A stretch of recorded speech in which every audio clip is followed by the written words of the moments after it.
欢迎来到热点新闻频道，请订阅并关注以获取最新资讯。忆欧春官宣4月开播，徐凯、周也领衔主演，宅斗权谋多线并行。古装剧市场从不缺话题，但真正能在开播前就形成持续关注的项目，却始终是少数。如今，忆欧春正式官宣定档2026年4月，在腾讯视频独播。这部自开机以来便伴随争议与期待的作品，终于走到了与观众见面的关键节点。回看它的诞生过程，可以说颇具戏剧性。2025年3月28日，忆欧春在横店正式开机，官宣阵容为徐凯与周也领衔主演，并改编自人气作家游四姐的同名小说。从配置来看，这是典型的稳扎稳打型古装剧，原著基础扎实，主演具备市场号召力，类型上则融合宅斗与权谋两大受众稳定的题材。然而，开机不久，围绕剧组的各种传闻便开始发酵，粉丝对于制作统筹与演员待遇的质疑，群演薪资争议的扩散，以及网络上关于停拍资金紧张的说法，一度让项目陷入舆论漩涡。尽管这些信息未被官方完全证实，但在当下高度信息化的传播环境中，负面情绪的累积确实为这部剧的前景蒙上了一层不确定性。与此同时，关于剧集体量的变化也引发了原著粉的担忧。最初被按为40集的体量，后续流传版本缩减至30集，这意味着大量情节与人物线索势必被压缩。对于以细腻情感与复杂关系见长的原著来说，这样的调整无疑是一把双刃剑。一方面有助于提升节奏，避免注水，另一方面也可能削弱叙事厚度，使故事失去原有的层次感。这些声音一直持续到2025年7月23日，剧组发布了杀青照和首款概念海报。海报是水墨风格，画面中央有一滴血色，点出了血色宅斗的主题。但这并没有完全打消外界的疑虑，大家还在观望。转机出现在2025年12月9日，那一天忆欧春取得了发行许可证，证号是乡剧审字2025第005号。这个动作为播出扫清了最大的障碍。从开机到过审，用了不到9个月，这个速度在古装剧里不算慢。为什么风波之下，观众还对他抱有期待？导演潘安子是一个关键因素。他之前拍的《显微镜下的大明》，用扎实的细节和沉稳的叙事讲清楚了明代的一桩丝绢税案。这种处理复杂题材的能力，正好对上了忆欧春里权谋线的需求。徐凯饰演的沈润，角色设定很有层次。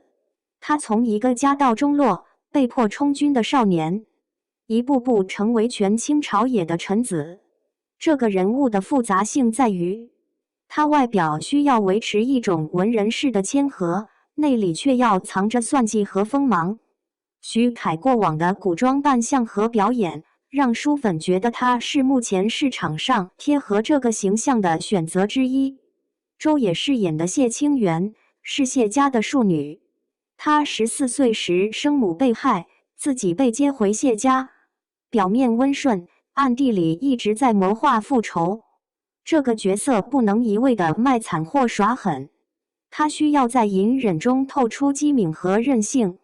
周也身上那种清冷又带点倔强的气质，被很多人认为适合诠释这种双面女主。他们两人的关系是剧情的一条主线。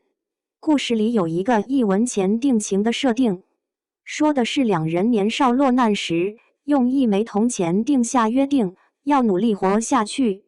成年后，一个在深宅里复仇，一个在官场上查案，这种从微末时相互扶持，到后来可能彼此试探又不得不携手的关系，提供了足够的情感张力。除了主角，剧中的宅斗部分能否立住，决定了故事的根基。谢清源回到谢家后，面对的是嫡母的刁难和姐妹的算计。他要在保全自己的同时，查清母亲被害的真相。这部分如果拍得好，能像《知否》那样，用日常的细节堆叠出压抑感和爆发力；如果处理不好，就容易变成套路化的狗血内斗。权谋线则是另一重考验。沈润奉命调查钱塘贪腐案，这个案子牵扯到地方豪强和朝中势力，他既要应对明枪暗箭，又要周旋于各方利益之间，剧情需要给出足够可信的博弈过程。官场戏最怕写的儿戏，如果只是靠主角光环轻松破解困局，观众很难投入。从制作上能看到一些用心的痕迹。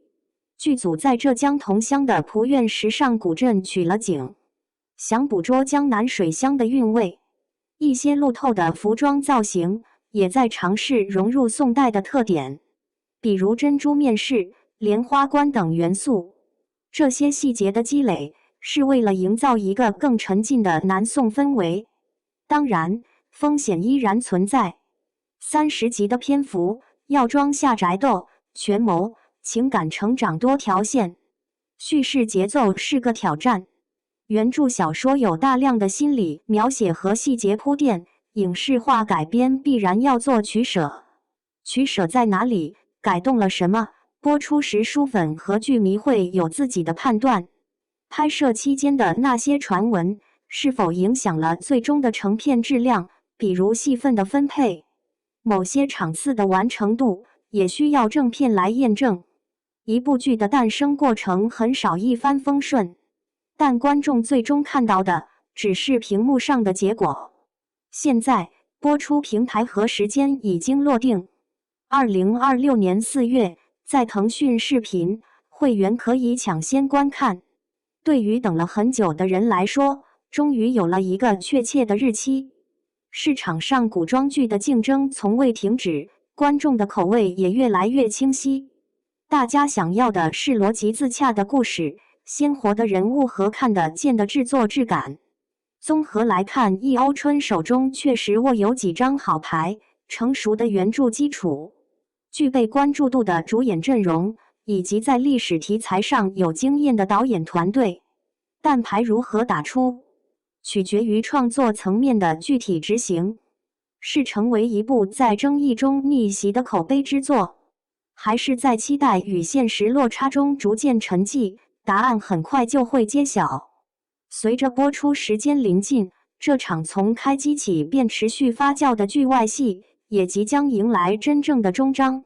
而观众所关心的，终究只有一点：屏幕上的故事是否值得等待？